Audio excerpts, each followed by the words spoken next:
at a gym called Destination. It's a good name because this seems to be the destination for serious competitors. I don't think I've seen a gym that caters more to serious competitors and people who are serious about this lifestyle than this gym.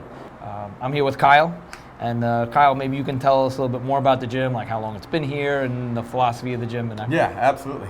We kind of refer to it as organized chaos. So you can be the bodybuilder, you can be the Antoine, come in here and just kick ass, and we've got the 200-pound dumbbells, but we keep everything, organized and clean. And when we have members walk in who've maybe never even been in a gym, we still want them to feel just as welcomed.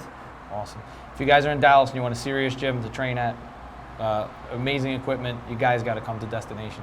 We're here at Destination Dallas, gonna tear up some back and going through our usual stuff, doing my Atomic 7.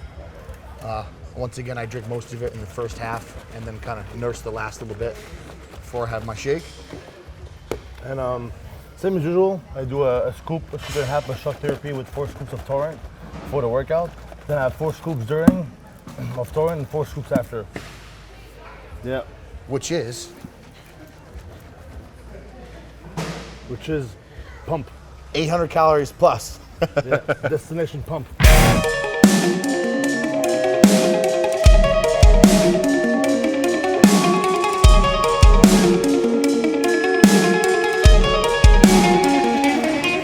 Notice Antoine does the same thing I do. Put your thumb on the opposite side instead of gripping this way. Sometimes when you grip, you tend to pull more with your arms. When your hand's on top or you use hooks, you can visualize better pulling with your elbows.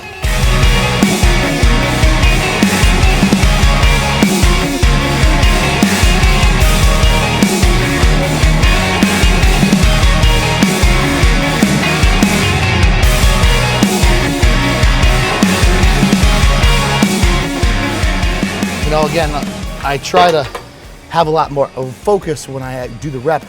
I really try to pull my shoulder blades back and together and pull my elbows and not my arms where I don't feel anything in my brachials. Because I have such a poor mind-muscle connection to my back and been working on that over the years.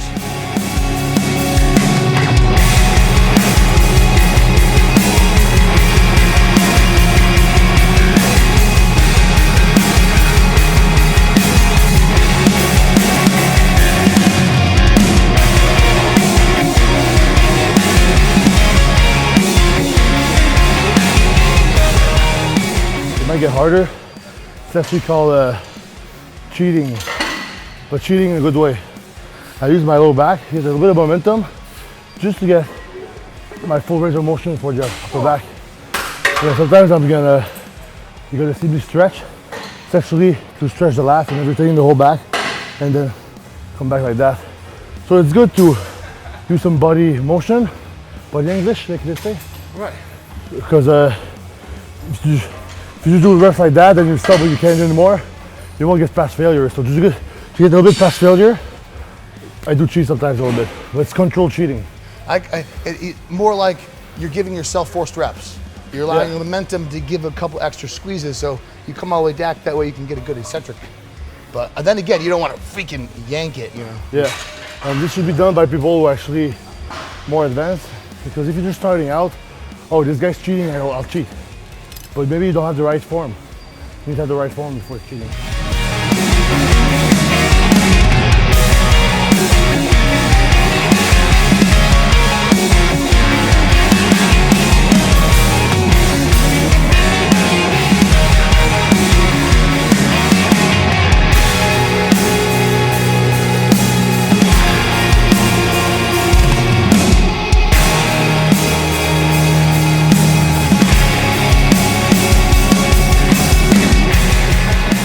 So doing barbell rows today.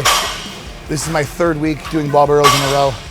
I usually take long breaks in barbell row and I'll do like T-bar row with a chest support. But lately I've been doing barbell row, and one of the tips I was given, I'm never gonna take credit for it, Jose, is I do a narrower grip, and when I pull up with my elbows to hit kind of more on my upper back when I do the movement. And for whatever reason, man, like I'm able to stimulate that part of my back so much easier than I ever have before. So that's one of the reasons why I do a little narrower and kind of pull straight up. versus kind of pull straight back as a lat movement. That's just my preference, working on the weakness I need to work on.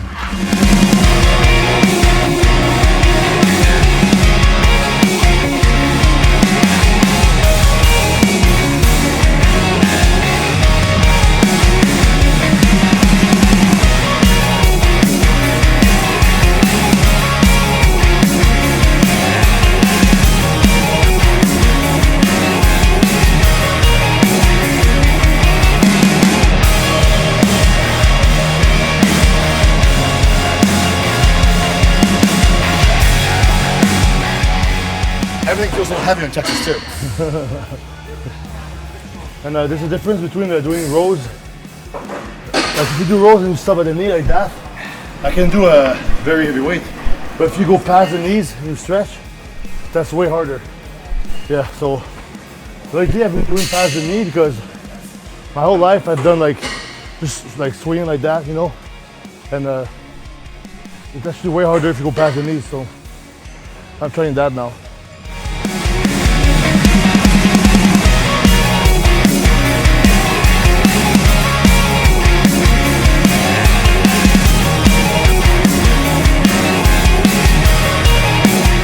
I do that. Hex bar, rack pulls. Because I'm a cripple. Because Chris Tuttle said so. It's because I'm a cripple. No, I didn't say that. Because when you do rack pull, there's more emphasis on the back and less on the legs. Yeah. So it's good to do that sometimes, you know.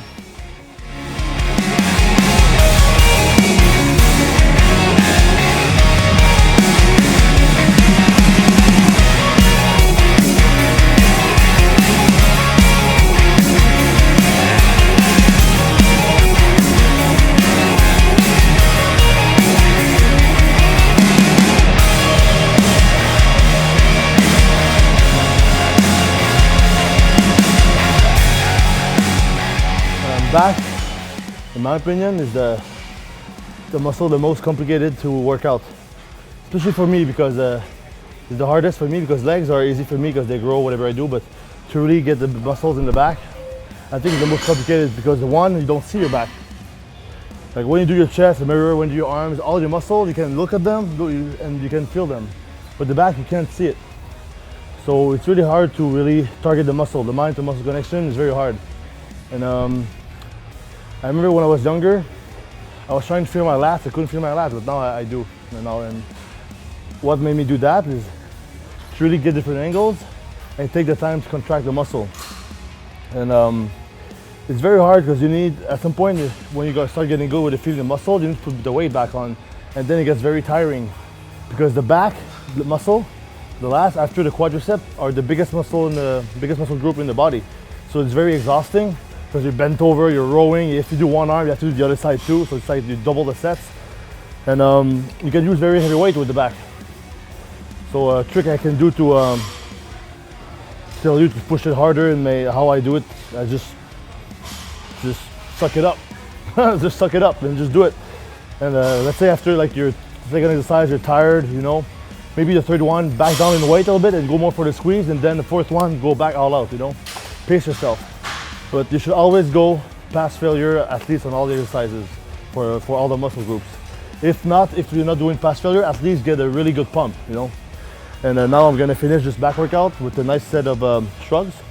And I started at 200-pound dumbbells here, so I say, hey, why not do this, you know? 200-pound dumbbell shrugs. And if you have 200 pounds in each hand, I don't think you have to focus on squeezing because it's gonna tear the muscle no matter what.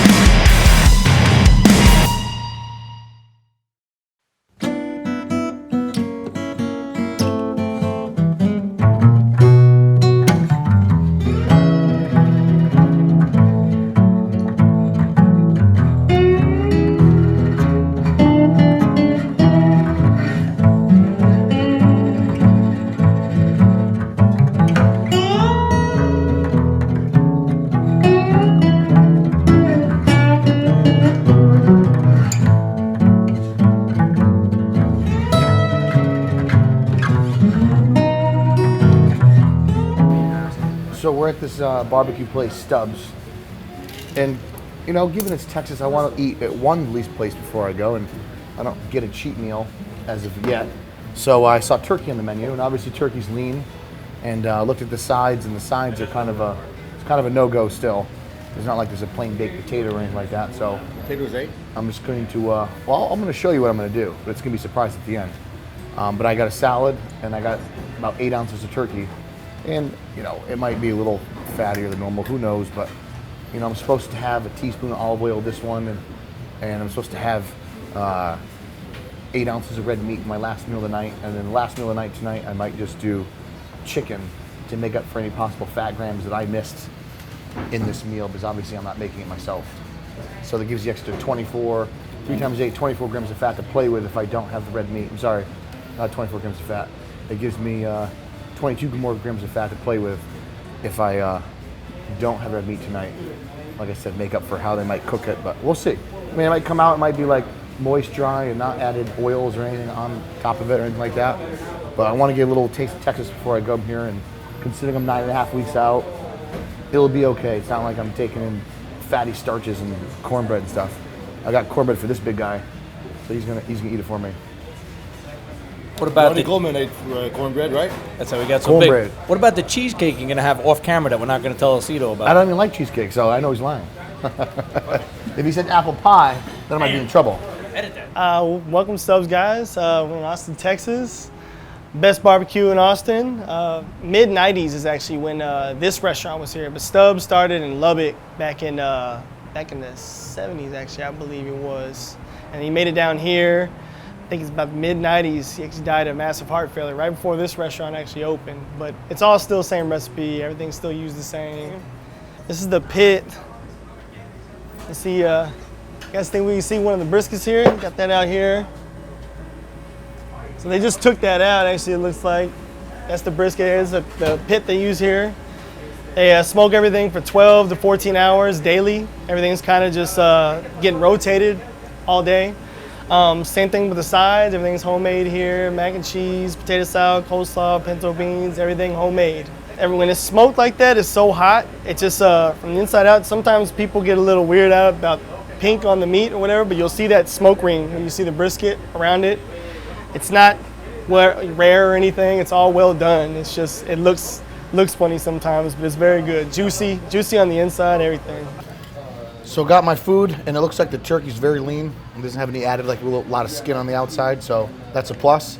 I didn't find any starches, so if you're weird like me and you bring everything everywhere, you travel with your own starches. So I brought some Ezekiel bread, and Travel with your home starches. yeah, I got a large salad. Travel with your own salad dressing. Aged balsamic vinegar, so I added that to that, and then got my clean starch, lean meat. I'm at the point where I don't give a crap what people think brings bread into a restaurant. I don't care. I'm here to do what I got to do, and that's it. But now I can enjoy a little bit. Everybody can look at me weird, make judgments, but in the end I win. Yay! Go right? That's good. It's funny, he brings it to a restaurant. So, See that? yeah, that's mine. I got the 3-meat combo because I wanted to compare this barbecue to like the place we had yesterday. So I got the briskets, I got ribs, and a pulled pork again. And the style on this is a little bit different than the other place yesterday. They put a lot of sauce on their ribs. This is more of a dry rib, which is what I like better, and that's the way I make them too. And if somebody wants sauce, you just give them sauce on the side. When they got a good rub on there and good smoke, you don't need a lot of sauce. They got a great smoke ring on the brisket. Really good, this place. A lot better than the place yesterday.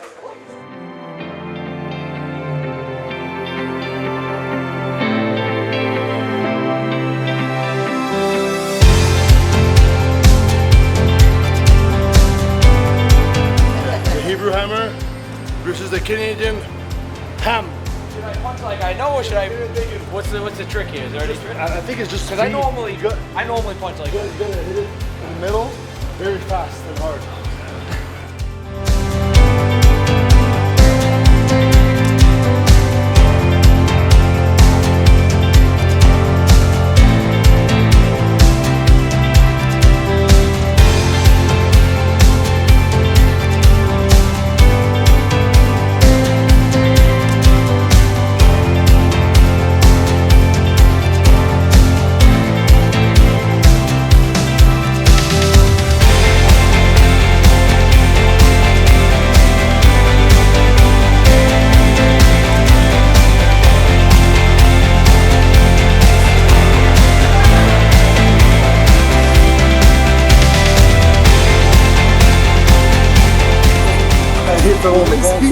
Do not take egg snacks or soup.